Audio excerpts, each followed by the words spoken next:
Perfecto.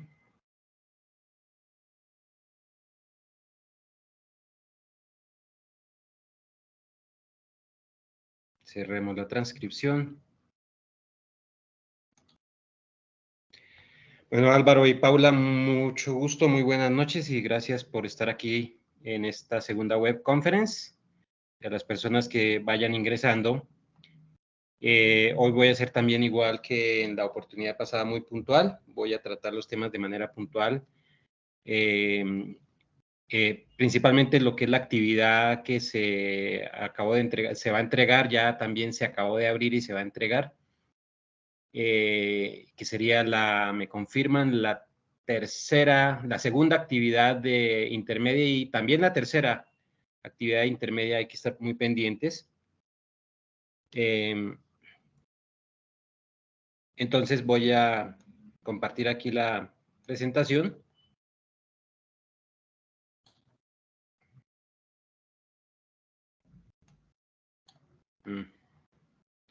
Tengo dificultades aquí para... ok.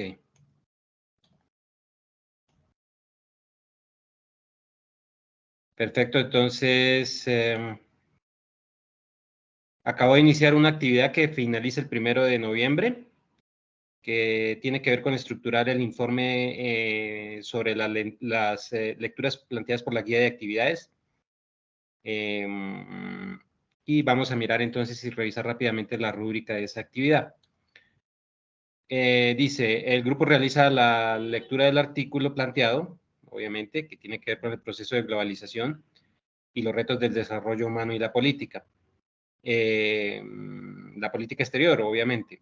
Sobre todo aquí se centra esta lectura en China, América Latina, porque el escenario China, América Latina es muy actual y pues es, digamos, muy geopolítico y detenta muchos retos en la geopolítica actual.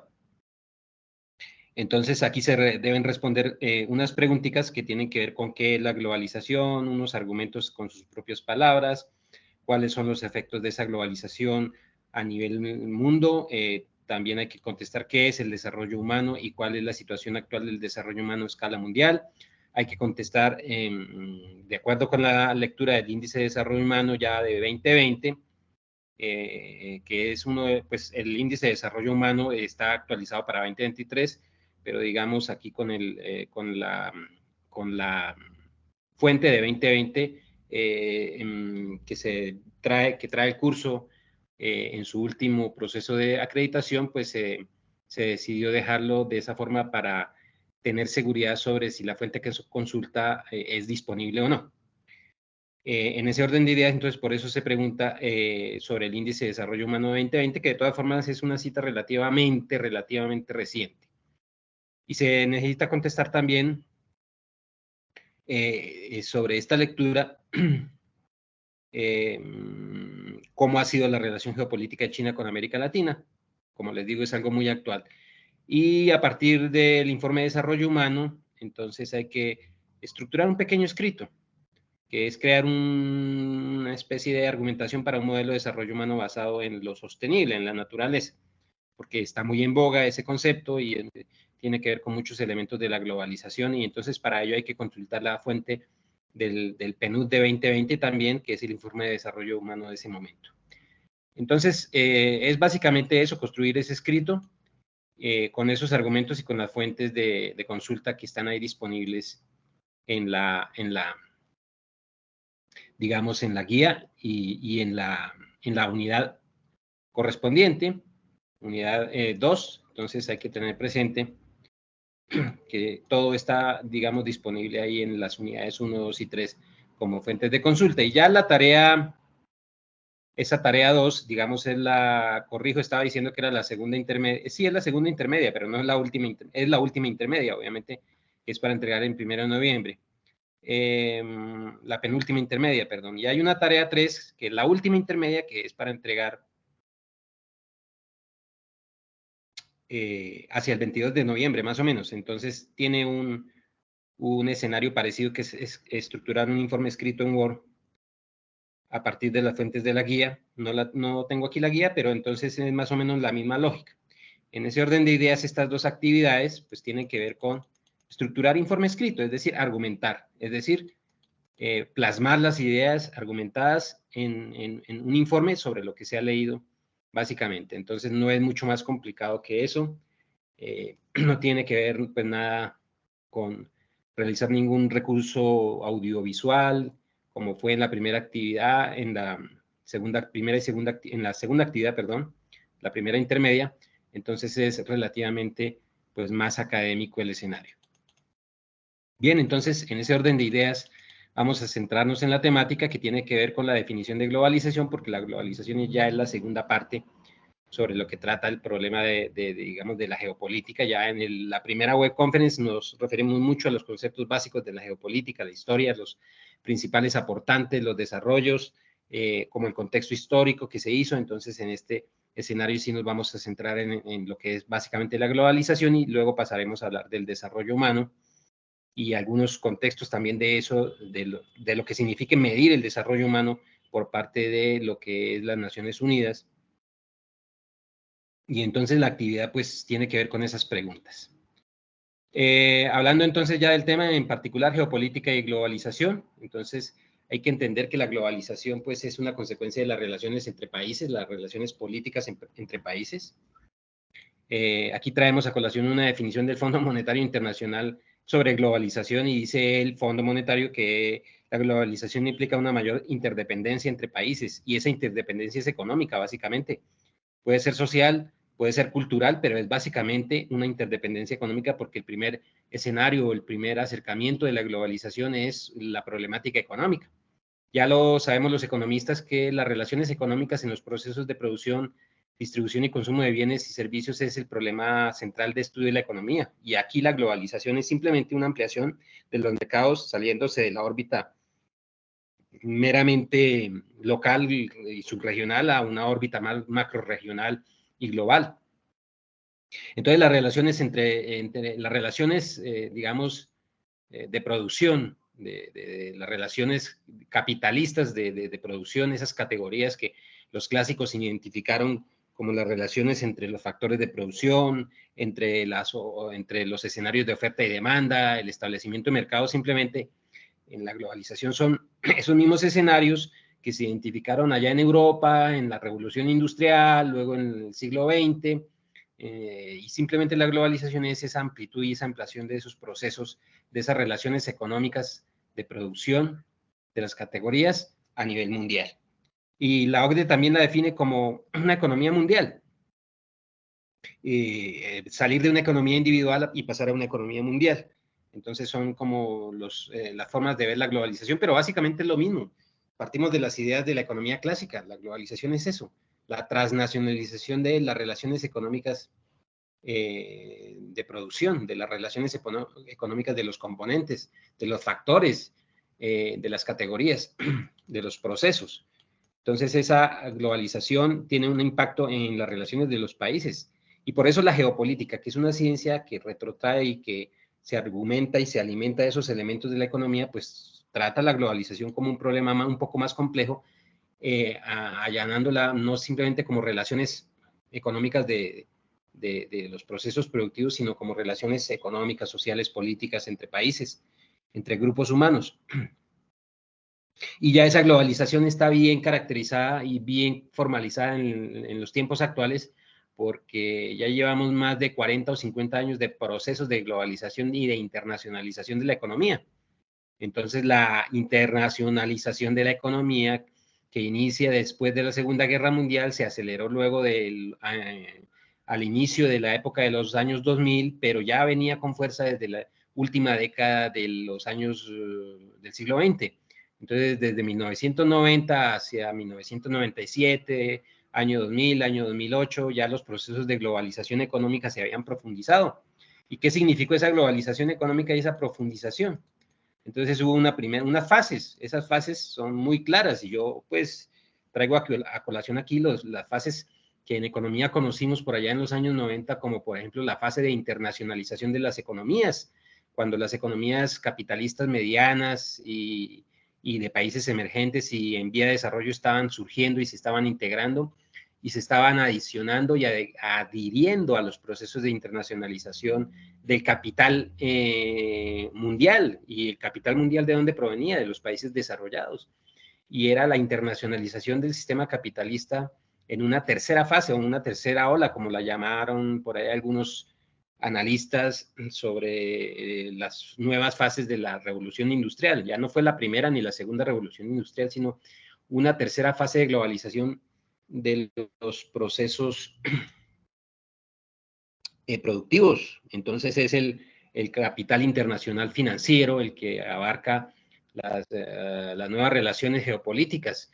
Es la transnacionalización de los capitales, pero eso está acompañado de la liberalización de los mercados. ¿Sí? Los mercados tenían que ser globalizados, entonces los países latinoamericanos, del sudeste de Asia, los países africanos, los países subdesarrollados del cercano y lejano oriente, que no habían estado y entrado en los procesos de globalización comercial y del capital y de las economías, pues comenzaron a entrar con fuerza.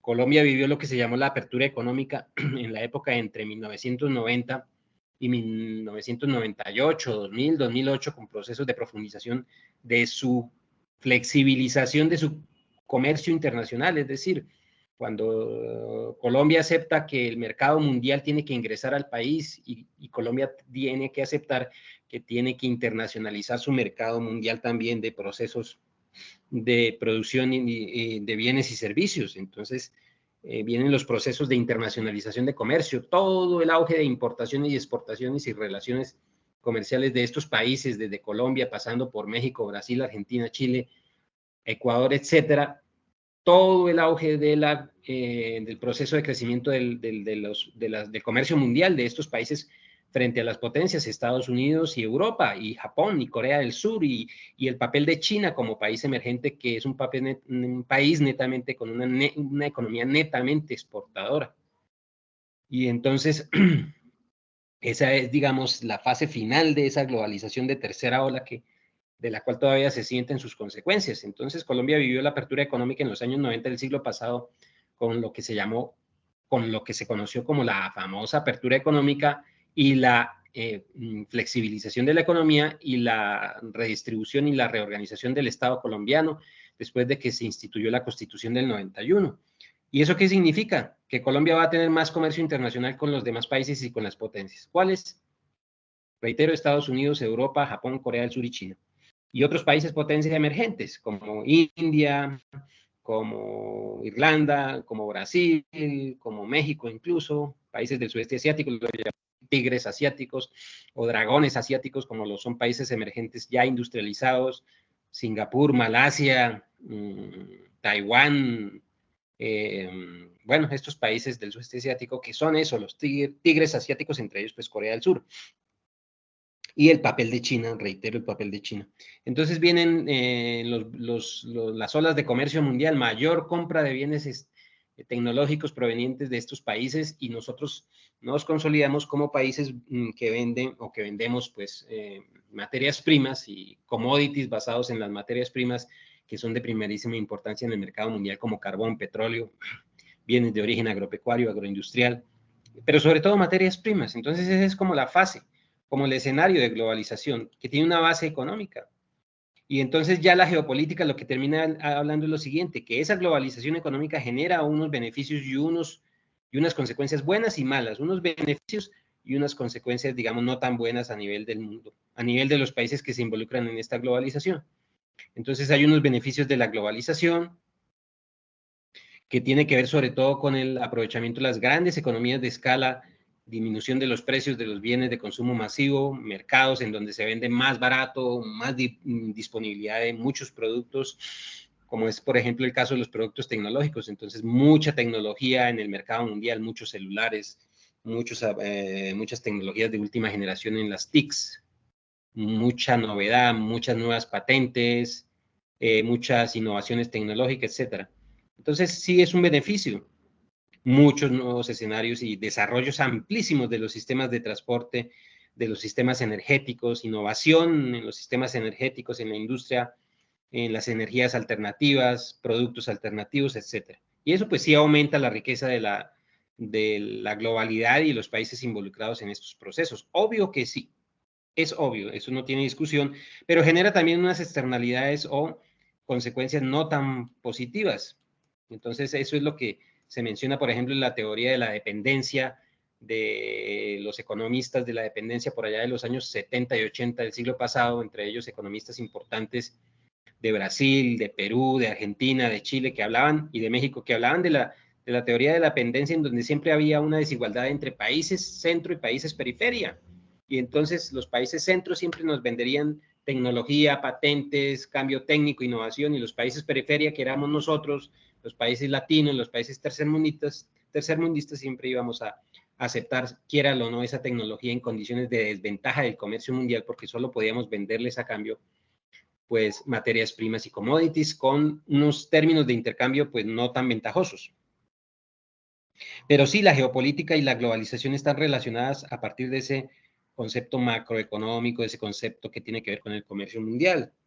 Y tiene unos beneficios, reducción de los costos, aumento de los escenarios de innovación y tecnología. Por ejemplo, las comunicaciones generan unos procesos de innovación muy grandes y esas mejoras, por ejemplo, en escenarios como la tecnología de la comunicación, la computación, la telefonía celular, pues tienen unos beneficios, entre ellos la reducción de costes, y eso pues mejora las eficiencias de los mercados y se aprovechan las economías de escalas en el sentido, por ejemplo, de que la mayor interconexión entre países tiene que ver con mejora de infraestructura, disminución de costes de logística, de comercio mundial, etcétera. Entonces, esos avances tecnológicos, esa reducción de costes operativos, lo que hace es, como dice aquí esta presentación, empequeñecer el planeta, en términos generales. Empequeñecer el planeta. Y hay una mayor integración empresarial, obviamente que la globalización implica una mayor integración empresarial, porque las grandes firmas se unen, ya sea entre firmas o ubican sus filiales en otros países, y la globalización ha significado también eso. Una consecuencia de ello es que existe la gran categoría de la inversión extranjera, desde los países centro hasta los países periferia. Entonces tenemos la inversión extranjera directa y la inversión extranjera financiera. Entonces la inversión extranjera directa es una inversión en donde las grandes firmas de Corea del Sur, Japón, China, Europa, Estados Unidos, pues traen sus filiales a estos países de periferia y los ubican filiales, empresas satélite, plantas de maquila y de ensamblaje de sus propios productos, aprovechando los menores costos laborales acá y otros escenarios de aprovechamiento de economías de escala para producir acá directamente, y nos enseñan y nos desarrollan un proceso de aprendizaje en el oficio y nos dicen, sí señor, bueno, aquí se pueden aprovechar economías de escala, y generando procesos de aprendizaje se abren nuevos nichos de mercado, y entonces esos nuevos nichos de mercado pues son esos segmentos del mercado de los países que están ubicados en los países subdesarrollados, en donde, digamos, los procesos de globalización generan unas consecuencias buenas y malas. Por ejemplo, fortalecen los clústeres y los centros de desarrollo industrial, los polos de desarrollo, esos clústeres que también son conocidos como esas especies de polos de desarrollo, zonas de desarrollo industrial, zonas francas, etcétera, en donde se instalan muchas empresas extranjeras, son interdependientes y le enseñan y le generan beneficios a nivel interno en la zona donde están ubicados. Por ejemplo, generan procesos de interconexión entre sectores y ramas de la producción. Y esto se ve, esto es evidente, y entonces jalonan la demanda agregada de las zonas aledañas, y entonces los procesos de interconexión intersectorial son patentes. Y entonces la globalización comienza a transformar el entorno de estas zonas geográficas en donde la inversión extranjera directa se va ubicando.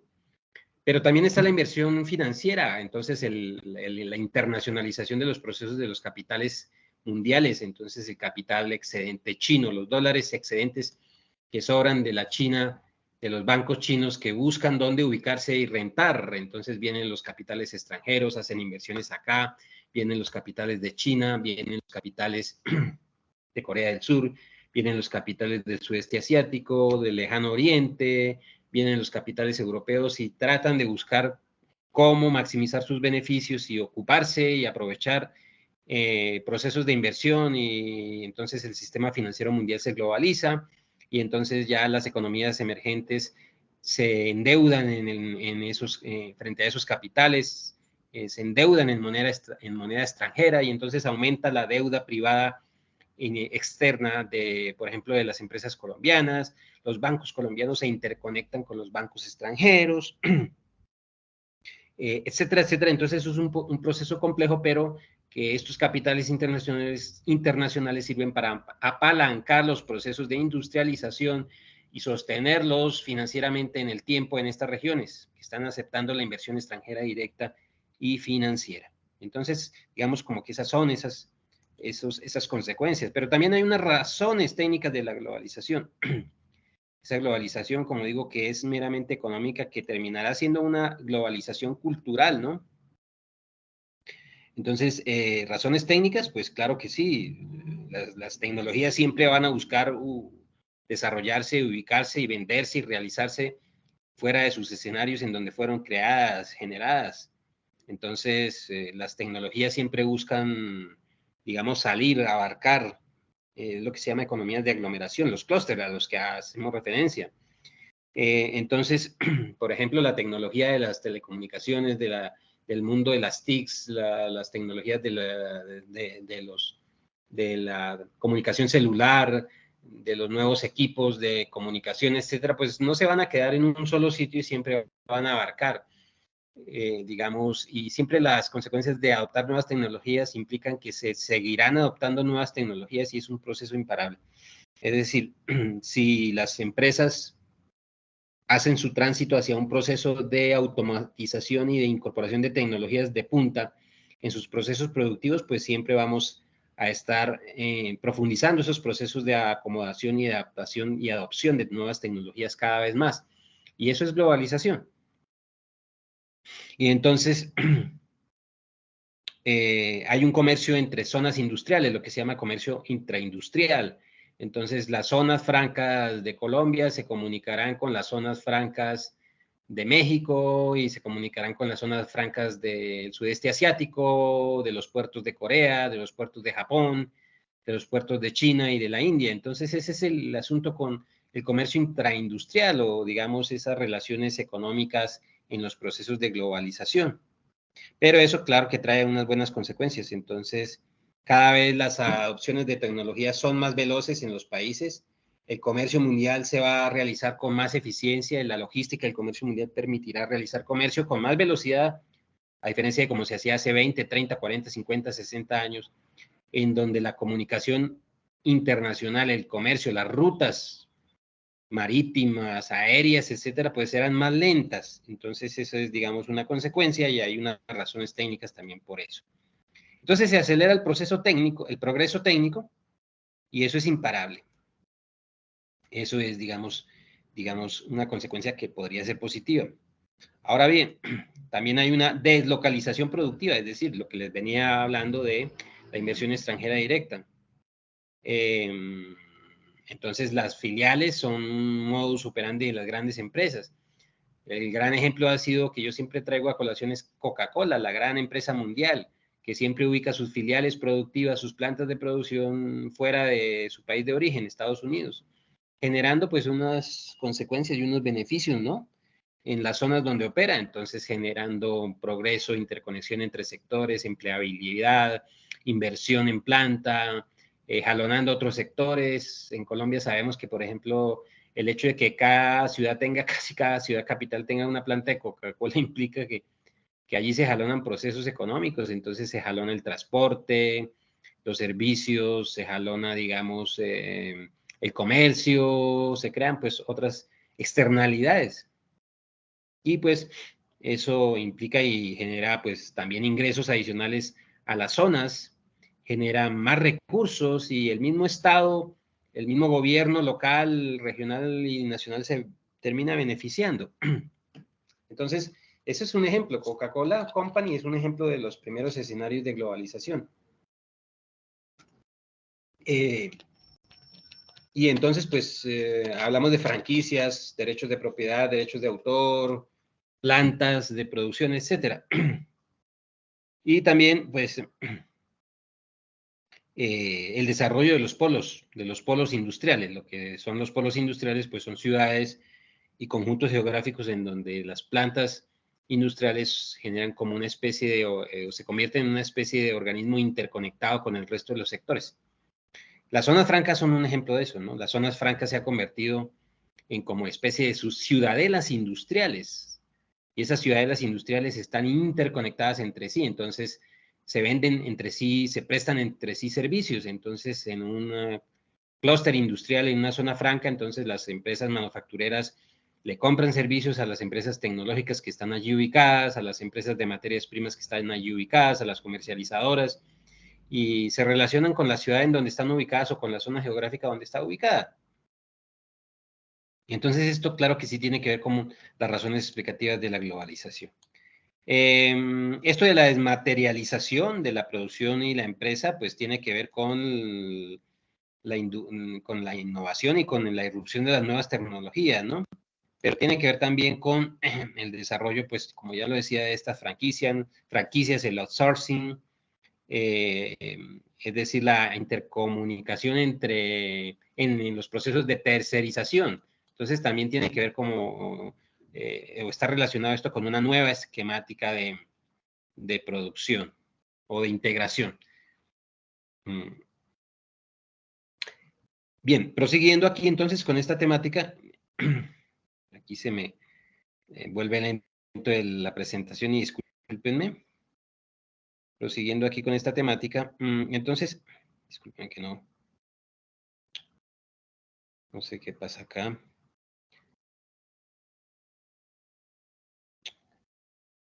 No sé qué pasa.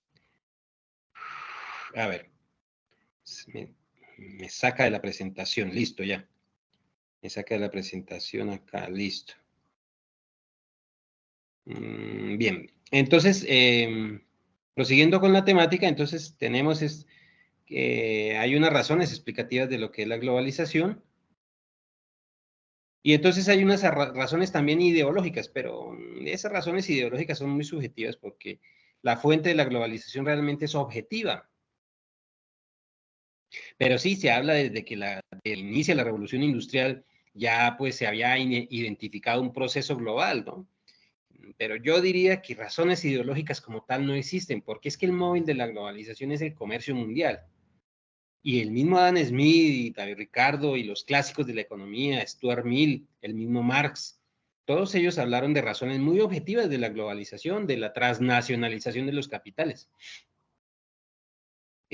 con sus características muy particulares según la época, ¿no? Pero hablar de razones objetivas ideológicas como tal, no tanto porque es claro que el móvil de la globalización pues fue un móvil económico, objetivo, ahí tenemos la teoría objetiva del valor. ¿Sí? La generación de valor y el intercambio de valores. Entonces, el hecho de que haya una ideología que defiende la globalización, como por ejemplo la teoría de que no es ideología, es propiamente pues método científico, como la propuesta o la tesis de las ventajas comparativas de Ricardo, pues ellos lo que hace es defender como las ventajas de la globalización y el aprovechamiento de las ventajas en el comercio mundial. No es que sea algo ideológico como tal. Bueno, yo hablo como economista. Y ustedes, estimados economistas nobles, no me dejarán mentir, y como se están formando como economistas, en el sentido de identificar estas razones que son puramente objetivas de la globalización, más que cualquier otra cosa. Por eso, a mí personalmente me gusta imprimirle el análisis objetivo de la teoría del comercio internacional, por ejemplo, cuando hablamos del aprovechamiento de las ventajas.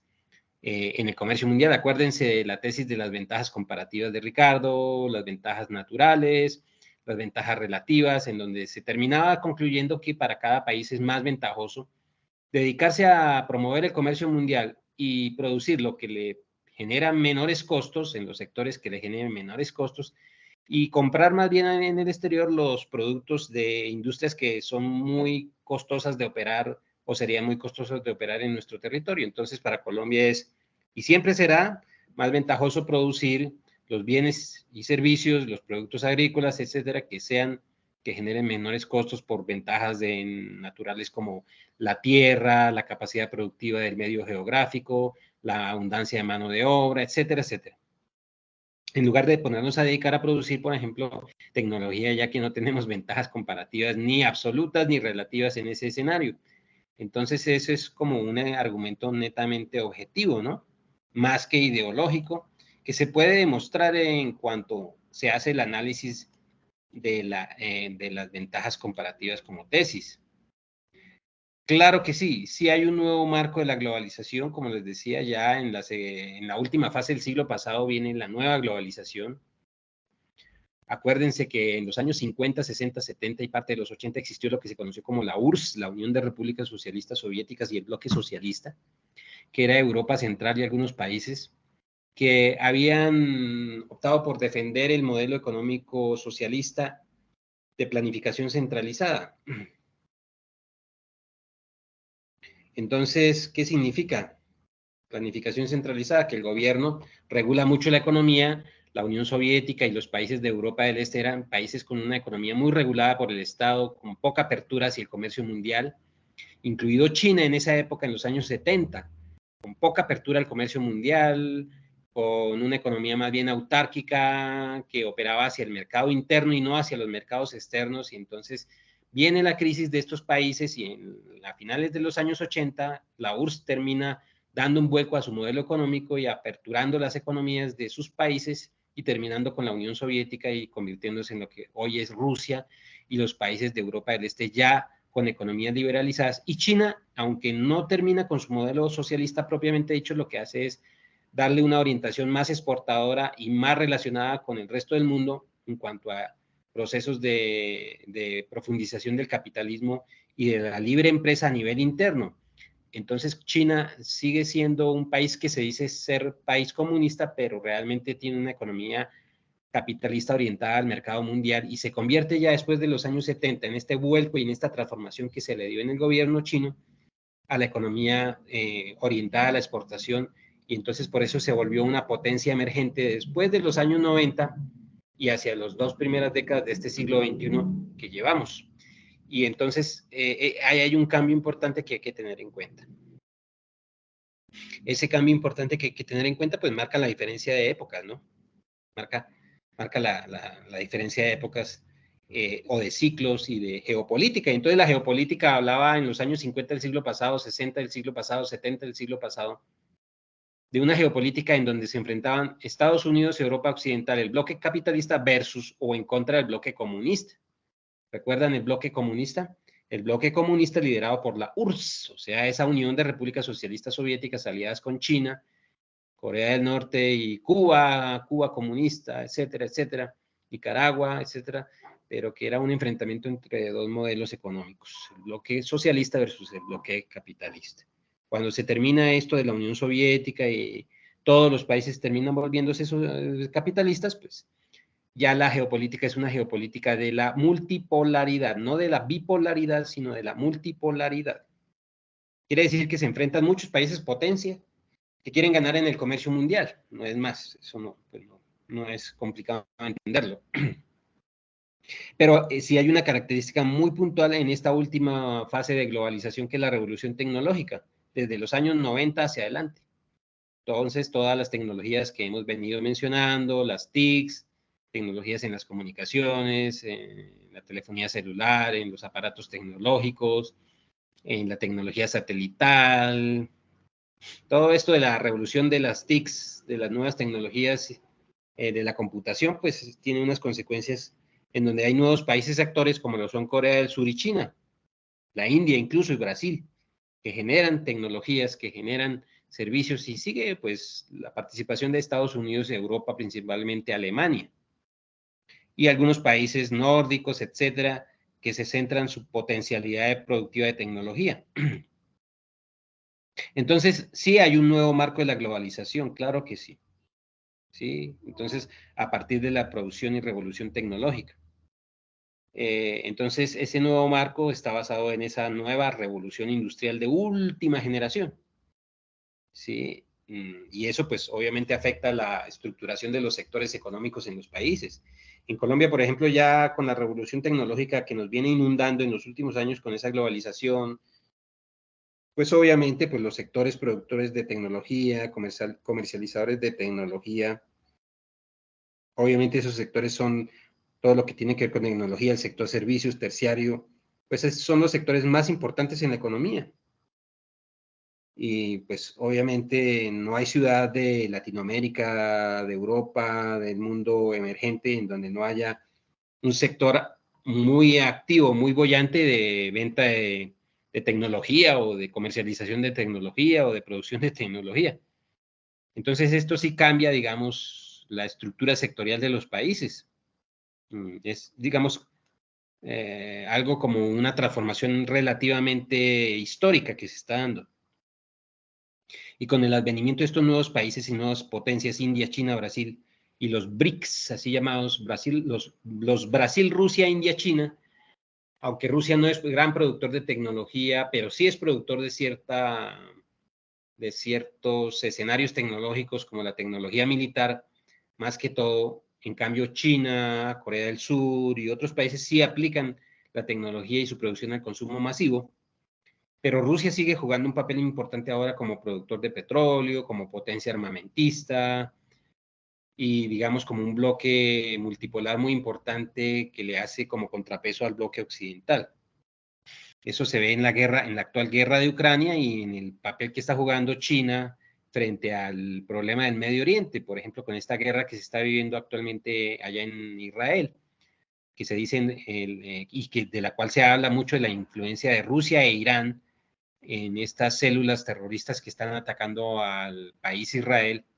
Y como esto pasa por analizar cómo es, digamos, el enfrentamiento geopolítico en donde detrás de todo el escenario mundial, ahí vemos es el papel de Rusia, Irán y China mostrando su poder de disuasión frente a Occidente, a Estados Unidos y Europa en un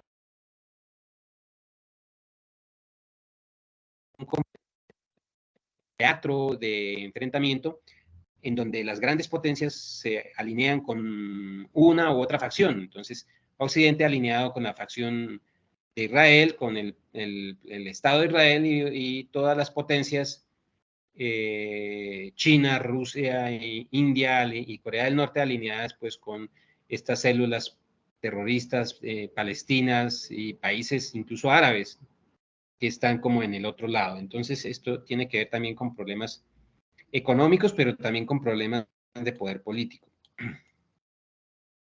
Y bien, entonces la globalización también trae problemas de debilitamiento de las estructuras institucionales.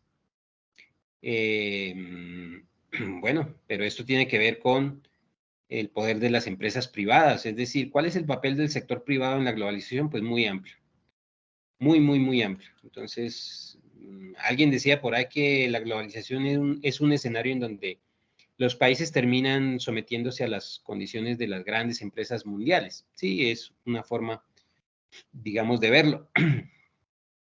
Entonces, los procesos de privatización están a la orden del día y estuvieron a la orden del día desde finales del siglo XX y siguen.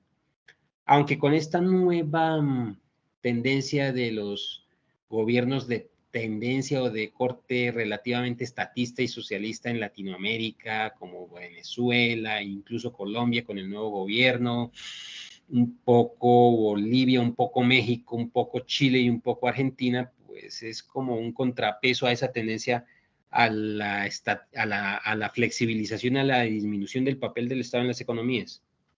Pero no lo es tanto, yo no lo veo así porque a pesar de que tenemos una ola de gobiernos socialistas en toda Sudamérica y Latinoamérica, como que no se logra volver a ese escenario de las economías muy estatizadas que existieron en los años 70 y 60 del siglo pasado. Es apenas lo que veo es como el papel de unos gobiernos que intentan retóricamente como retrotraer esas épocas de las economías muy centralizadas y planificadas, incluso en Latinoamérica con el modelo de la CEPAL. Recordar el modelo de la CEPAL por allá en los años 60 y 70 y el modelo keynesiano, en donde la estatización de las economías era importante, pero esas épocas se fueron y no han vuelto realmente. El gobierno actual del actual presidente en Colombia y en México, por ejemplo, también sucede lo mismo en Argentina, un poco más, incluso en Chile, pues aquí en estos gobiernos se habla mucho de volver a retomar las actividades más importantes de la vida económica y social por parte del Estado, pero no es que eso se haya logrado cristalizar, se queda más en retórica y genera pues sí unas circunstancias muy complejas en cuanto a la confianza en la economía. Entonces es muy compleja esa situación. De todas formas, esa geopolítica y esa globalización están presentes y siempre se ha dicho y se ha aducido que el mercado pues todo lo soluciona y que genera crecimiento. Pero también la teoría, acordémonos de Joseph Stiglitz, de Paul Krugman y de otros teóricos, premios Nobel de la economía, también han hablado de los fallos del mercado, digamos, de las incertidumbres y las asimetrías de las economías emergentes a raíz de que los procesos de globalización no generan una plena distribución de los beneficios de ese mercado mundial hacia todos los sectores, todas las personas, todas las poblaciones.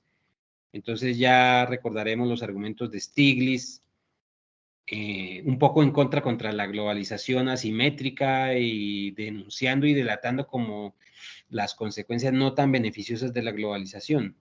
Acordémonos de los argumentos de Krugman en el mismo sentido, incluso de Jeffrey Sachs, como economistas destacados, que van no tanto en contra del mercado mundial como sí a favor de los procesos de globalización selectivo, en donde se denuncian, sí, lo que sabemos es que teóricamente se establece que la globalización pues trae unas consecuencias y muy importantes.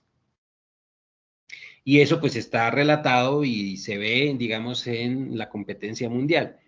Pero sigue habiendo una inclinación y, digamos, un favorecimiento de la postulación teórica a favor de esa globalización, de los beneficios del mercado. Entonces, mientras que unos argumentan ya que el mercado es una falacia con sus beneficios, digamos, la posición a favor de los beneficios del mercado sigue persistiendo y eso tiene su lógica económica y teórica. Entonces se generan paradojas, se analizan paradojas. La crisis del 2008 en Europa y en Estados Unidos pues generó unas razones para haber criticado la globalización. Se dice que se tienen que reconocer las limitaciones del acceso de estos países emergentes a los beneficios de la globalización, pero no se ha llegado a una conclusión final y países emergentes que basan sus economías en procesos exportadores exitosos siguen siendo la plena demostración de que la globalización pues genera beneficios. Entonces, hablemos de los países emergentes que han sido exitosos en los procesos mundiales de internacionalización de sus economías. Ahora bien, hablando aquí ya de lo objetivo y de las cifras, sí hay unas tendencias que se están dando, porque las tendencias económicas son las que marcan el sí o el no para los procesos de globalización. Y hay que reconocer que desde los años 90 del siglo pasado hasta más o menos los años actuales, por ahí 2019, 2017, 2020, la globalización se ha seguido profundizando. Esa es la verdadera realidad y eso se ve en la profundización y en el incremento de los famosos indicadores económicos mundiales y del comercio mundial, como la producción mundial y el comercio mundial, como lo vemos acá en estas pequeñas cifras. A pesar de que hay escenarios mundiales en donde el comercio mundial ha decrecido con cifras negativas, luego en pandemia pasó lo mismo. En general, la tendencia es al crecimiento de la economía mundial, producción mundial y comercio mundial, es decir, el volumen de intercambio y el crecimiento del volumen de intercambio de los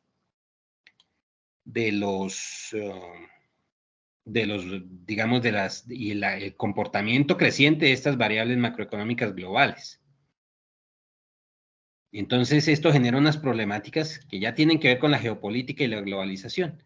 Digamos, todo lo anterior que mencioné tiene que ver o tenía que ver con los escenarios económicos. Ahora ya vemos las consecuencias a nivel social y humano de esta geopolítica mundial globalizada. Entonces, uno de los problemas es la migración. Entonces, para la muestra, un botón aquí muy cerca, que fue la crisis económica venezolana, en donde se generaron unos procesos de choques brutales sociales y la migración incontrolada de las poblaciones vulnerables de allá del país Venezuela a raíz de todos estos problemas de crisis que se vivieron con la economía petrolera en el país vecino. Y entonces se genera un proceso de migración obligada de muchas regiones a otras regiones. ¿Y cuáles son las regiones receptoras de la migración a raíz de las crisis económicas, ambientales? Pues Europa y Estados Unidos siguen siendo los receptores de migración, pero ya, incluso en lo que podemos ver aquí en nuestro país, Colombia ha sido un receptor de migrantes a raíz de la crisis venezolana, por ejemplo. Entonces eso, pues digamos que no es ningún secreto. Colombia también se ha convertido en un receptor de migrantes.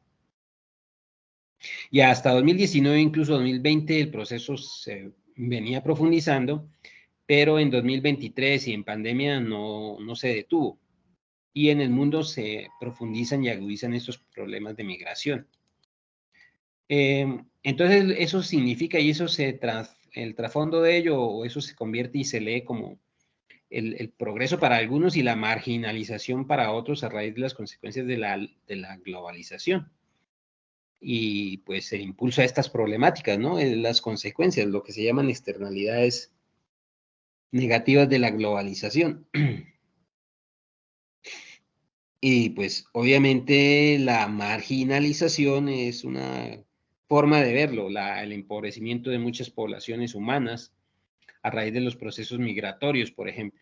Entonces, lo que se llama la marginalización de personas y regiones, a pesar de que aumenta la interacción entre grupos humanos, pero sí.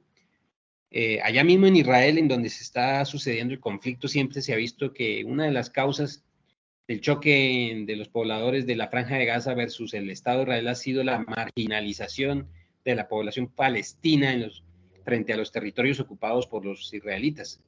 Y eso ha generado pues procesos que solo se ven también en países como países del tercer mundo o países emergentes, y eso se manifiesta allá también y es lo que ha, digamos, en alguna forma originado el choque entre estas dos facciones, porque esto pues tiene que ver con la marginalización de las poblaciones palestinas en la zona de Palestina, en lo que es la Franja de Gaza, etcétera, etcétera. Y entonces, pues eso, digamos, genera un conflicto social que tiene tintes religiosos, territoriales y con el apoyo de las potencias extranjeras y de los países vecinos que quieren sacar partido de ello, como Irán, Siria y otros países vecinos.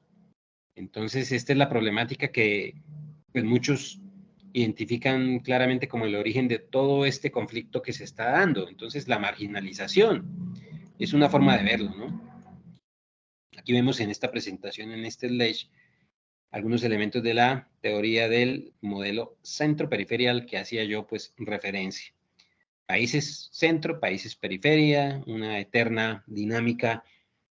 Y el análisis que se hace aquí es un poco un análisis, digamos, crítico de la economía capitalista, con un enfoque un poco marxista, estructural marxista, un poco dialéctico, pero pues es lo que hemos venido divulgando. Y entonces, la globalización genera esos cambios a los que ya he hecho mención, cambios en la sociedad, conflictos bélicos, demográficos, geoambientales, desastres naturales, migraciones, son como las consecuencias directas de estos procesos. Y claro, como la globalización trae consecuencias buenas y malas, pues esto se ve en el hecho de que hay unos países que son los nuevos países potencia. Corea, como ya lo he dicho, Taiwán, Singapur, Hong Kong, China, Brasil, son los países emergentes que están generando, que están incursionando en el mercado mundial con la tecnología. China es el mejor ejemplo y Corea son el mejor ejemplo de cómo la tecnología se está generando en estos países emergentes. Entonces, el mejor ejemplo es el sector de la economía de producción de tecnología de celulares, ¿no? Y de computadores, y de todo lo que son los sistemas informáticos que se están generando ya, pues, allá en estos países, pero que de todas maneras hay que decirlo, países europeos como Alemania, Gran Bretaña, en Estados Unidos se sigue generando pues cambio técnico y procesos de generación de tecnologías de punta. Digamos que es como la constante. Entonces, la geopolítica y la globalización pues genera unas circunstancias económicas y sociales que ya se palpan y que persisten. El 1% más rico de la población pues posee la riqueza de la mayor parte de la población, 6.900 millones de habitantes o casi 7.000 millones de habitantes. El 1% más rico del mundo controla o alcanza el 39%, controla más del, digamos que el 60% de la riqueza, ¿no? Es algo, es una forma de verlo. Y casi la mitad de la humanidad vive con, se dice acá, que vive con menos de $10. Sí es cierto, y aunque esto es, siempre se ha dicho, siempre se ha argumentado que pues sí son las consecuencias de la globalización, pero que eso hace parte del ciclo económico, ya que países como India y China, y como Corea, y como los mismos países emergentes como México y Brasil han tendido a reducir sus cifras de distribución asimétrica del ingreso y de acceso a los beneficios de esta globalización, ¿sí? Pero son como los argumentos también de los organismos multilaterales, las Naciones Unidas, etcétera, etcétera, en cuanto al desarrollo social. Y el problema del desarrollo social entonces está aquí presente. Y por eso viene el proceso del desarrollo humano o la problemática del desarrollo humano que vamos a revisar. Entonces, el desarrollo humano es un marco conceptual y teórico, es un escenario de análisis que surge a raíz de todas estas problemáticas de la globalización y fue profundizado y ha sido toda la vida promulgado e impulsado por las Naciones Unidas. Desde por allá de la época del PNUD, el Plan de Desarrollo de las Naciones Unidas, el programa de las Naciones Unidas para el Desarrollo por allá en los años 60, en donde en los años 60 y 70 aportaron a las Naciones Unidas hubo muchos aportes de teóricos y de importantes pensadores y colaboradores como, por ejemplo, Amartya Sen. Y entonces, desde esa época, de finales del siglo pasado, estos pensadores comenzaron a estructurar un pensamiento en pro del desarrollo humano, lo cual se cristalizó en todo lo que es la sistemática del desarrollo humano de las Naciones Unidas y de los organismos multilaterales. Entonces, los escenarios de la búsqueda del desarrollo humano y del progreso humano, todo medido a través de unos indicadores, y fueron los famosos procesos de construcción de indicadores de desarrollo humano de las Naciones Unidas que pues han venido ya estableciéndose firmemente en la ideología y en el objetivo y en el deber ser de los países y de sus políticas públicas.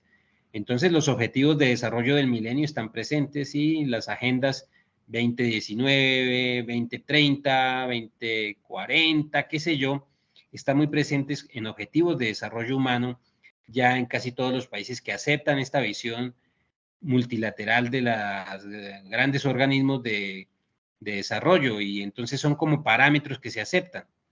Entonces, ahí está el desarrollo humano metido.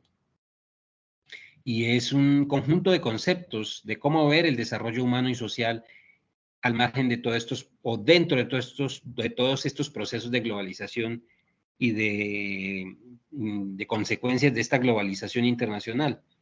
Entonces, hay unos principios básicos de universalidad y equidad, de menor pobreza, de progreso para todos, del ser humano como el objetivo principal del crecimiento económico y de la institucionalidad y la política pública. Entonces, por eso hay unos objetivos, hay unos diagnósticos, pero hay unos objetivos. Entonces, el principal enfoque es el bienestar social y humano, y esto está relacionado con la formación, claro que sí, del capital humano y los recursos humanos, el crecimiento económico, pero sobre todo recae en algo muy importante y es el objetivo de satisfacer la mayor parte de las necesidades básicas de los grupos humanos y sociales.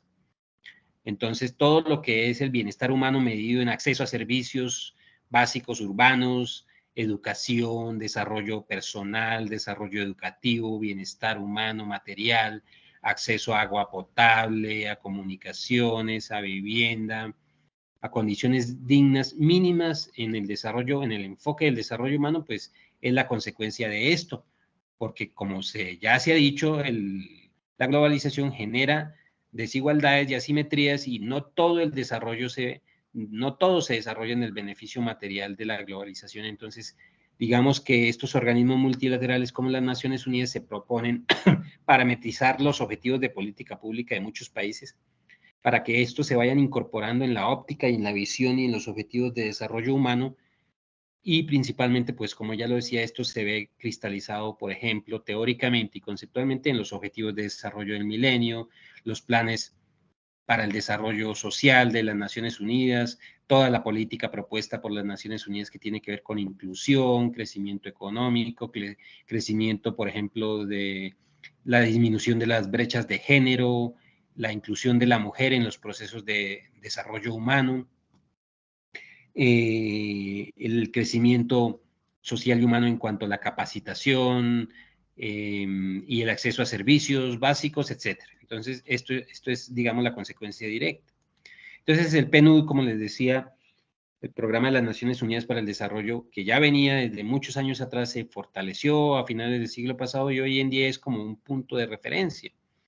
Y estableció, con el aporte de muchos teóricos y economistas, a lo largo de 20, 30, 40 años todas estas visiones. Entonces tenemos los aportes de Amartya Sen y de otros importantes economistas de la visión humana. Entonces se desarrollaron lo que se conocieron y se ha conocido actualmente como los indicadores o índices de desarrollo humano.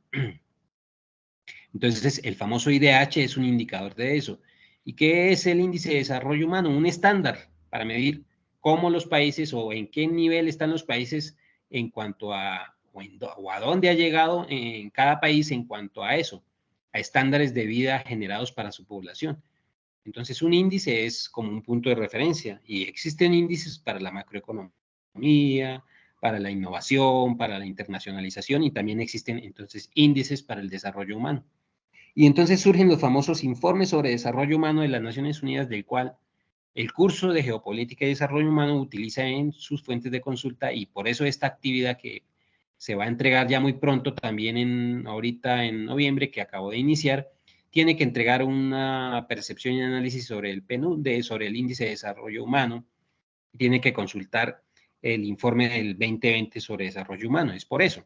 Por eso está presente el Índice de Desarrollo Humano y el Informe de Desarrollo Humano de las Naciones Unidas.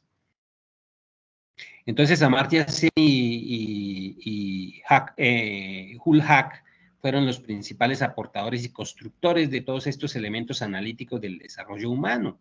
Por allá desde los años 80, pasando por los años 90 del siglo pasado, y consolidándose en estos indicadores importantes. Entonces, el IDH, ¿qué es?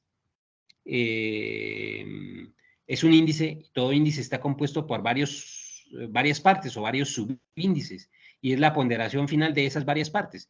Entonces, esas varias partes lo que hacen es medir, como cuando una matriz DOFA mide varios componentes importantes en cuanto, por ejemplo, al desempeño empresarial. Aquí el índice de desarrollo humano es el conjunto final de unos criterios que están unidos, sumados y ponderados. Entonces, ¿cuáles son esos criterios para finalizar ese índice, para construir ese índice? El criterio que tiene que ver con acceso a servicios de educación, el nivel de vida y todo lo que tiene que ver con la salud y esperanza de vida.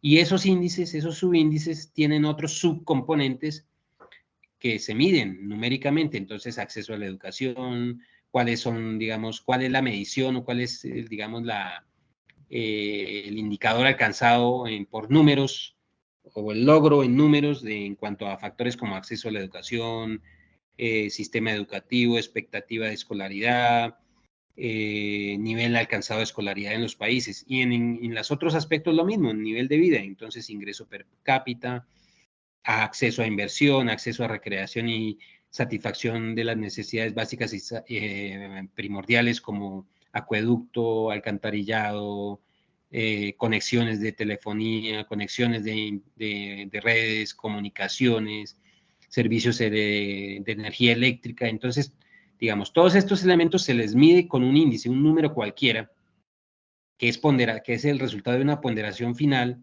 y entonces en cada uno de estos ítems se da y se obtiene y se mide que cada país ha logrado cierto nivel y cierto número porcentual, que termina siendo un porcentaje total, un 100%, como lo veremos más adelante.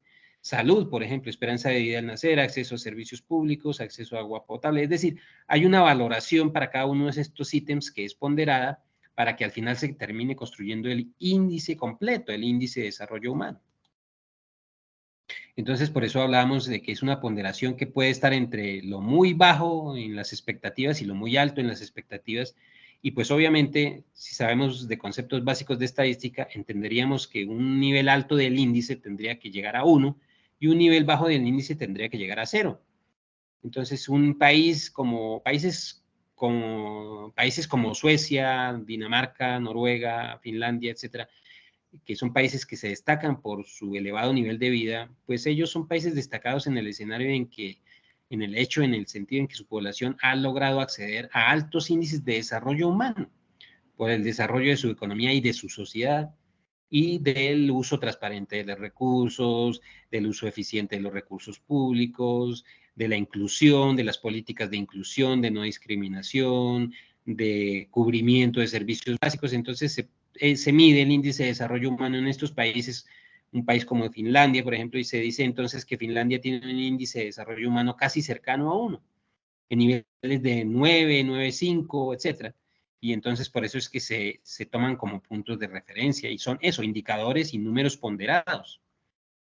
Y entonces se divide a la economía mundial y a la sociedad mundial en países que cumplen altos índices de desarrollo humano y bajos índices de desarrollo humano. Entonces tenemos aquí, por ejemplo, que en este mapa de la distribución mundial bajo el índice de desarrollo humano, los países, por ejemplo, que estándares de vida son los que cumplen con un índice de desarrollo humano más cercano a 1. Entonces, en los países que he mencionado, que son coincidencialmente también los países más desarrollados económicamente, con mayor productividad, con economías más poderosas, con mayor cambio técnico, con mayores ingresos y con mayor profundización en la globalización, pero también que generan unas ventajas mundiales en la economía global.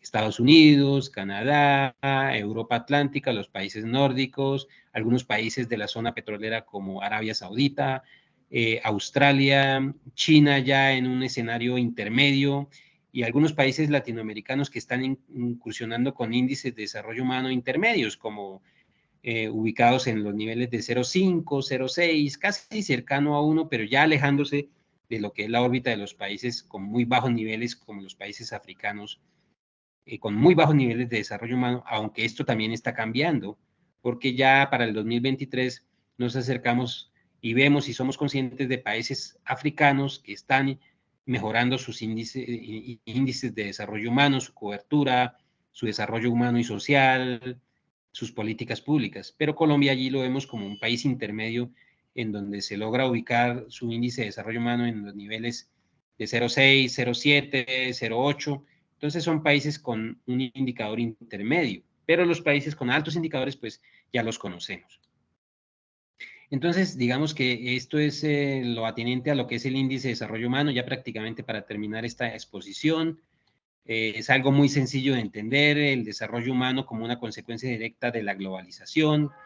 Tenemos elementos para que construyan su trabajo, su tarea final, y también, pero también esta tarea que se está desarrollando acá, que es la tarea intermedia que tienen que entregar ahorita en noviembre, que es la tarea 2, comprensión del desarrollo humano. Entonces, quería traer a colación en esta segunda web conference esos elementos teóricos más primordiales sobre el desarrollo humano. Entonces, no sé si Paula, Sandra o Álvaro tengan algún comentario, porque pues veo que ya para la tarea anterior que se entregó fueron muy propositivos, la actividad fue muy buena.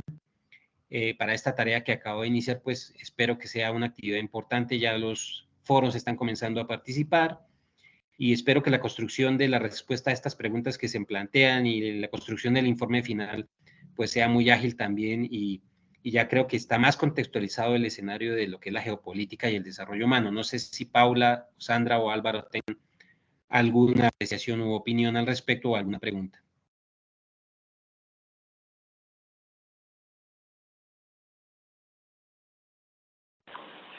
No sé si me escuchan. Paula o Sandra. Sí, lo escuchamos, profe. Perfecto. ¿Con quién? Sandra. Ok, ok, Sandra. Y entonces, no sé si tenga algún comentario, alguna duda, inquietud. No, profe, todo está muy claro. No, profe, de mi Sí, parte no, clarísimo todo. ok, Paula. Y agradecerles y felicitarlas porque tanto Paula como Sandra estuvieron, no recuerdo si Álvaro, pero tengo entendido que Álvaro también estuvieron presentes en la primera web. Recordarles siempre que por participar no dejen de recordarme y enviarme al correo interno del curso un mensajito en donde digan, profe, yo participé en la primera y segunda web para ajustar los puntajes y para ajustar esos puntajes adicionales, ¿no? Para promover esta participación. Ajá, dígame, Bueno. Sandra. Entonces, recordar ese escenario, siempre les reitero y les recalco que si tienen dudas sobre el desarrollo de la actividad, pues me lo hagan saber a través del chat, a través de los foros, a través del correo interno del curso, a través del chat de Teams, que está abierto para el curso, ¿no? Suelen poco usar el chat de Teams que ahora se está utilizando aquí en la UNAD, pero pues ese es un espacio para que ustedes manifiesten sus dudas al respecto, ¿no? Entonces, para eso está este nuevo recurso que es Teams, que me ha parecido muy ágil para todos los procesos de comunicación en el curso. De modo que esta web conference se está desarrollando aquí dentro, utilizando este recurso Teams y me ha parecido muy ágil, mucho más ágil que el otro recurso que se usaba antes para las webs, que fue el Adobe Acrobat, que era un poco más dificultoso. Este es mucho más ágil y tiene mucho más ventajas, por lo menos a mí me ha parecido así. Entonces, aprovechando esta circunstancia, pues digamos, ventajosa tecnológicamente. Entonces, reitero, cualquier medio de comunicación, el correo interno, los foros del curso, el correo incluso institucional mío, están disponibles para que cualquier duda la manifiesten. Este chat, el chat de Teams que habría aquí de la materia, cualquier duda, profe, tengo esta duda, cómo hacer la construcción de este escrito, del ensayo.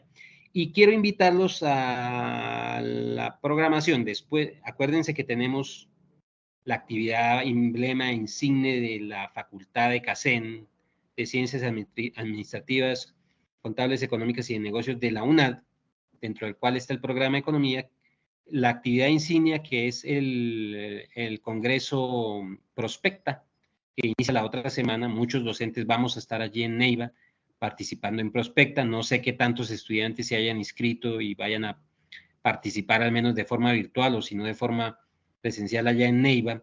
Esta semana pues vamos a estar centrados en eso. Parte de los docentes, de pronto es posible que no, digamos, por esta circunstancia de pronto no atendamos muy diligentemente todo el aspecto de los foros, porque muchos que vamos a Prospecta somos docentes ponentes, muchos estudiantes van como ponentes de semilleros también, entonces vamos a estar como centrados en este tema de Prospecta, pero ya una vez termine el Congreso Prospecta el viernes de la otra semana, pues normalmente ya se reanuda, digamos, esa dinámica de los foros, etcétera, de las actividades. Entonces no me dejen de escribir, no piensen que de pronto porque no les vaya a contestar los foros o algo, no los voy a volver a comunicar, etcétera. Esta semana que viene pues voy a estar centrado un poco en esta parte de... Sin embargo, yo no me desconecto totalmente de los foros en cualquier momento, pero la actividad fuerte va a estar el miércoles, jueves y viernes allí en Prospecta. Pero no, por lo demás estar pendiente, como les digo, comunicar sus dificultades respecto al quehacer de estas tareas.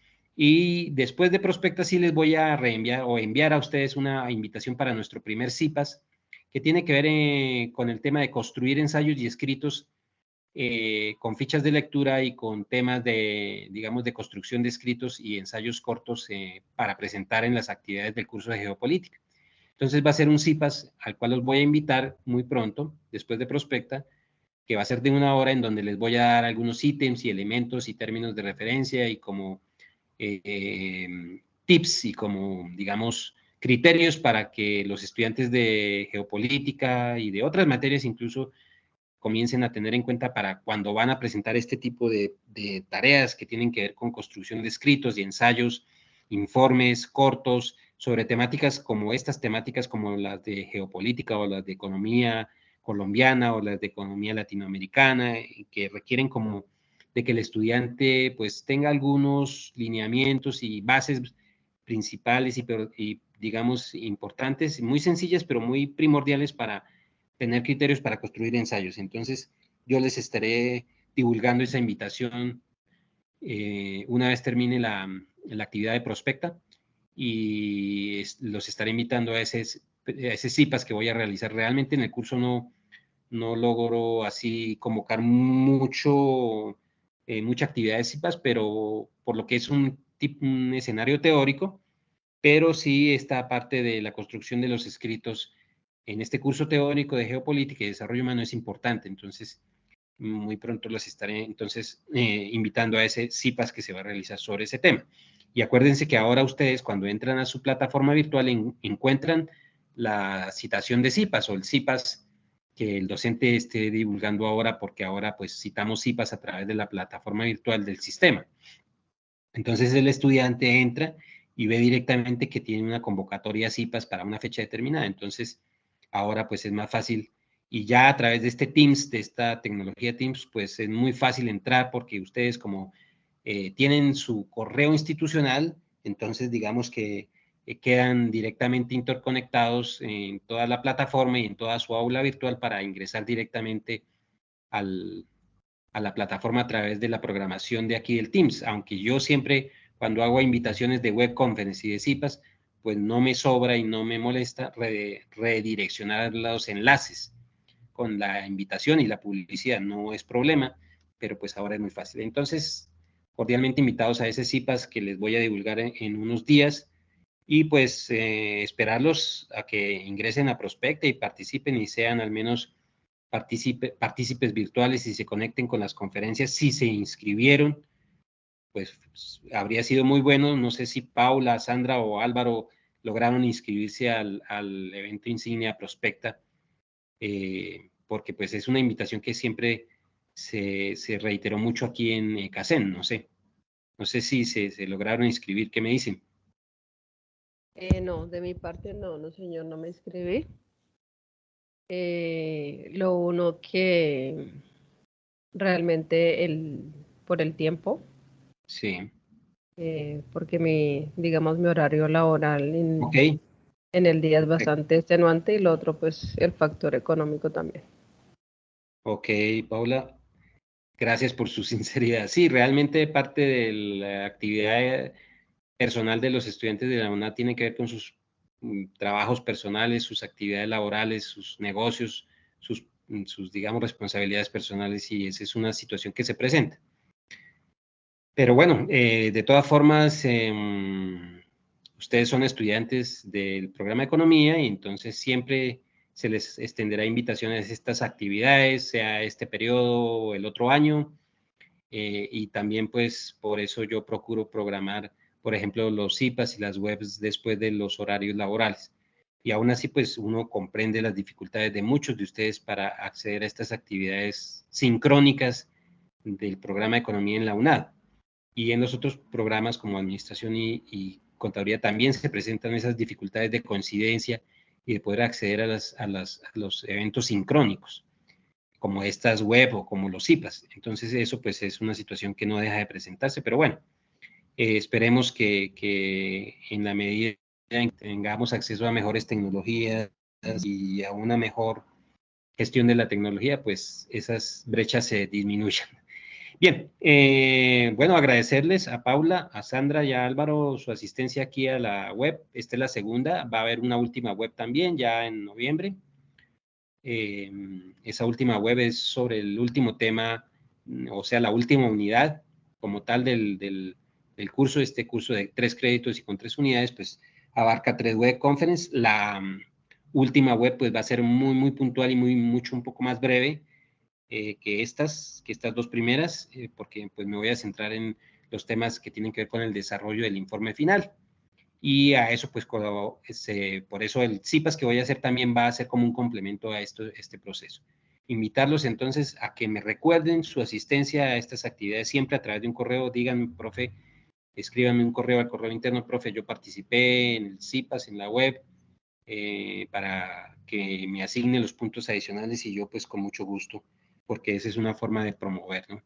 digamos, la participación. Entonces, agradecerles a Paula, Sandra Viviana y Álvaro su participación y pues, no sé, una última palabra de buena noche. Bueno, muchas gracias, profe. Buenas noches para todos. Y estamos atentos a cualquier inquietud de la actividad. A Claro escribir que a usted sí. cualquier cosa que escribimos, profe.